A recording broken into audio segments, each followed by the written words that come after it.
జబర్దస్త్ ఖతర్నాక్ comedy show.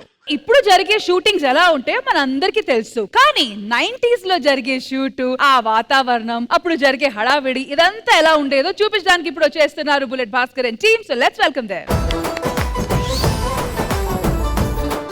ఏమో ఏమో ఇది నాకేమో ఏమో అయినది.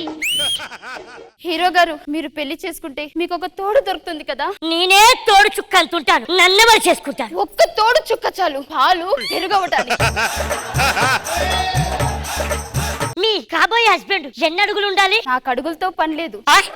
అదే అడుగులతో పని లేదు, గొడుగంతున్నా చాలు అంటున్నాను. హీరో గారు congratulation. Thank you. Congratulation. Okay okay, thank you thank you. అదేంటి అందరూ హీరో గారికి కంగ్రాచులేషన్ చెప్తున్నారు? అయ్యో మీకు తెలీదా, హీరో గారు మొన్నే సైకిల్ కొన్నారు. ఏమ్మా సైకిల్ కి నోటితోనే గాలి కొడుతున్నావా ఏంటి? మన తెలుగు పరిశ్రమలో మొట్టమొదటి సైకిల్ కొన్నది మన హీరో గారే. సైకిల్ ఎక్కువ పట్టుకోకండి, చీతలు పడుతుంది చీతలు పడుతుంది. బాగుందో. అయ్యో మన డైరెక్టర్ గారు వచ్చే టైం అయినట్టుంది. నూటికో కోటికో ఒక్కరు ఎప్పుడో ఎక్కడో పుడతారు. ఏమిట్రా సైకిల్ కొన్నామని తెలిసింది? అవును గురుగారు. Very good very good. ఈ అమ్మాయి ఎవరు? నాకు తెలిసిన అమ్మాయి. సీన్ తీసుకురా. ఇగో గురువు గారు, హీరోయిన్ తోటలో పరిగెడుతుంటే నువ్వు ప్రేమను వ్యక్తం చేయాలి. అలాగే గురుగారు. Ready action. నువ్వంటే నాకు ఇష్టం, నేను నిన్ను ప్రేమిస్తున్నాను. ఒక్క నిమిషం పెళ్లి చేసుకుంటాను. ఒక్క నిమిషం. అత్యాచారం చేస్తున్నావు? హీరోవేనా? ఒక అమ్మాయిని చూసిన తర్వాత ప్రేమించిన అమ్మాయిని ఎంత ఎక్స్ప్రెషన్ ఉండాలి? ఒక్క సినిమా హిట్ అయ్యి సైకిల్ కొనగానే పొగరు తలకెక్కేసింది. క్షమించండి గురువు గారు, ఇప్పుడే పలికిస్తాను గురువు గారు. రెడీ. నేను నిన్ను ఇష్టపడుతున్నాను, నువ్వు ఒప్పుకుంటే ప్రేమించి పెళ్లి కూడా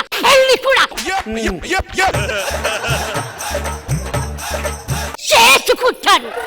ఒప్పుకో సైమా. కట్. రెండో సీన్, హీరో గారు ప్రేమను వ్యక్తపరిచేసి. అయిపోయింది అది. ఒక్కసారి తీస్తా, 2 సార్లు తీను. అడుగు 60 రూపాయలు అందులో.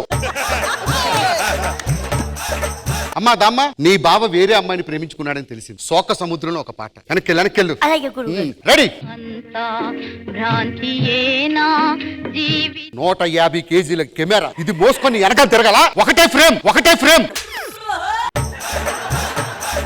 నించున్న ఫ్రేమ్ లోనే మొక్కో 30 డిగ్రీలు తిరగాలి. అంతకు మించి ఎక్కువ తిరిగిందా కనిపించకుండా పోతావు. యాక్షన్. అంతా భ్రాంతియేనా జీవితాన వెలుగించేనా. Catch it. ఇదే మా నటన అంటే. God bless you. పైకి వస్తావు. నెక్స్ట్ ఏమిటి? హీరోకి విలన్ కి మధ్య ఫైట్ సీన్. ఓకే మంచిది. నిన్న ఫైట్ మాస్టర్ చెప్పింది గుర్తుందిగా, అలా చెయ్యి. ఏంటండి ఆయన? ఇది నాకు కావాల్సింది. Ready action.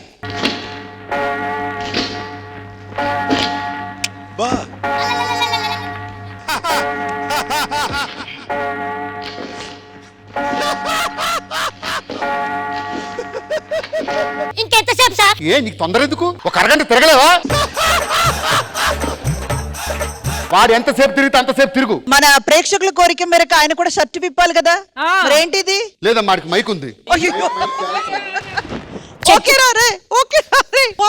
ఎక్కడ పెట్టుకుంటావు?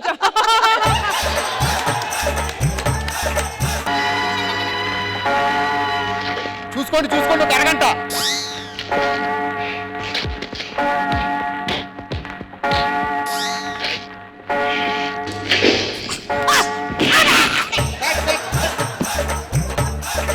తర్వాత సీన్కి లైటింగ్ మార్చాలి. లైటింగ్ మార్చుకో. ఓకే గురువు గారు.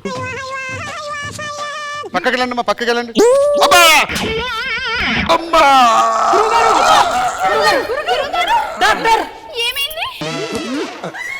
ఏమైంది డాక్టర్ గారు? తలకు బలమైన దెబ్బ తగ్గటం వల్ల మీ సార్ కోమాలోకి వెళ్ళిపోయాడయ్యా. Shooting cancel. 60 సంవత్సరాల తర్వాత ఏం డాక్టర్ గారు పిలిచారు? 60 సంవత్సరాల తర్వాత రాత్రి మీ సార్ కోమల నుంచి బయటకు వచ్చాడయ్యా. వచ్చిన కానించి సినిమాని తప్పిస్తున్నాడు. ఒక విషయం మాత్రం చాలా జాగ్రత్తగా గుర్తుపెట్టుకోండి, ఆయన కోమాలోకి వెళ్ళొచ్చిన సంగతి ఆయనకి ఎప్పటికీ చెప్పమాకండి. గురువు గారు ఏమిట్రా? అదే నిన్న షూటింగ్ లో తలకి చిన్న దెబ్బ తగిలింది గురువు గారు. అవునా? షూటింగ్ వాయిదా వేశాం. సరే అర్జెంట్ గా షూటింగ్ వెళ్దాం, వాళ్ళందరినీ పిలిపించు. ఇప్పుడంటే ఎట్లా అర్థం కావట్లేదు. నరేష్ గారు, జగమంత కుటుంబం నాది, ఏకాకి జీవితం నాది. ఇంతకి మీలో నరేష్ ఎవరు? నరేష్ నేనే.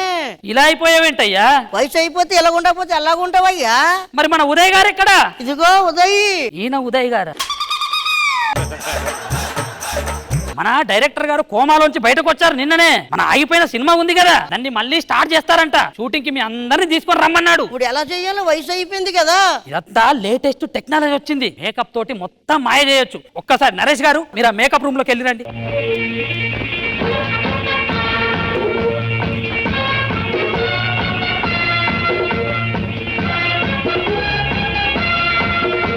ముందులాగే ఉన్నాను. ముందులాగే ఉన్నారు. ఉదయ్ గారు మీరు లోపలికి వెళ్ళండి.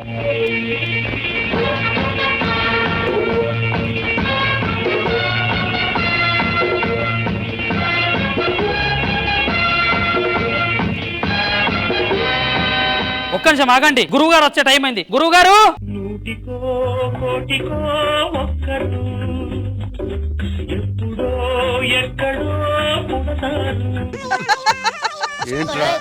ఏంట్రా రే, ఎక్కడ పెడుతున్నారా? నమస్కారాలు. అందరూ వచ్చారా? వచ్చావండి. ఒక పాట ఉంది.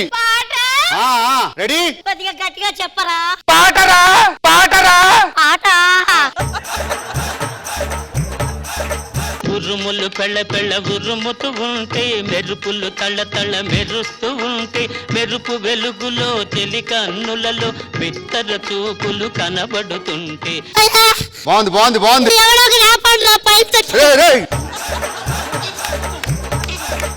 ఏమైందిరా నీకు? కళ్ళు తిరిగాయండి ఎండకి. దానికి నడు మీద ఎవడం తన్నాడా? లేదండి. మరి ఎలా వచ్చి ఉండిపోయింది?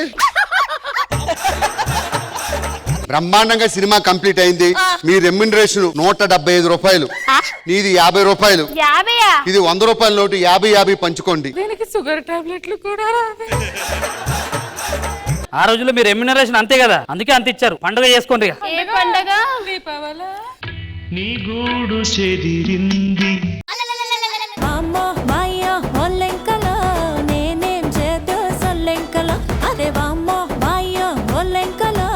నాగబాబు గారు ఎలా అనిపించింది అసలు ఆ ఫైట్ సీన్ వచ్చేసరికి? ఈ సీన్ వచ్చేసరికి సార్ అయితే నాన్ స్టాప్ గా నవ్వుతున్నారు. ఒక సినిమాలో ఉంది రేష్మి, ఓల్డ్ తమిళ ఫిలిం లో జయశంకర్ అని ఒక హీరో ఉన్నారు, అలాగే హిందీ విలన్ ఒక ఆయన, వాళ్ళిద్దరు చేస్తారు. అది చాలా ఫన్ ఉంటుంది. అంటే యాక్చువల్ గా అప్పట్లో అది సీరియస్ ఫైట్, బట్ ఇప్పుడు ప్రజెంట్ పర్స్పెక్టివ్ లో చూస్తే అది కొంచెం ఫన్నీగా ఉంటుంది. అలాగే సైకిల్ కొట్టడం దేంట్లో పట్టున్నావు భాస్కర్? ఆ రోజుల్లో హీరో గారు సైకిల్ కొంటే అసలు అదొక పెద్ద సెన్సేషన్ సార్. నీకేమైనా ఉందా ఇన్సిడెంట్? నాగేశ్వరరావు గారు ఫస్ట్ సైకిల్ కొని ఫస్ట్ షూటింగ్ సైకిల్ మీద ఒక సినిమా హిట్ అయ్యాక మాకు కూడా సైకిల్ కొనడం అనేది ఒక పెద్ద అచీవ్మెంట్. సో ఇంకా నువ్వు చెప్పిన రెట్రో కాబట్టి అది డెఫినెట్ గా వర్కౌట్ అవుతుంది. బాగుంది. Good Bhaskar, keep it up. Thank you Nagababu గారు. ఇంద్రజ మ్యామ్, నాకు చాలా బాగా నచ్చింది భాస్కర్ గారు. వెరీ వెల్ ఎగ్జిక్యూటెడ్ అని నాకు అనిపించింది. సూపర్ భాస్కర్ గారు. థాంక్యూ ఇంద్రజ గారు, and thank you so much bullet Bhaskar and team. Thank you guys.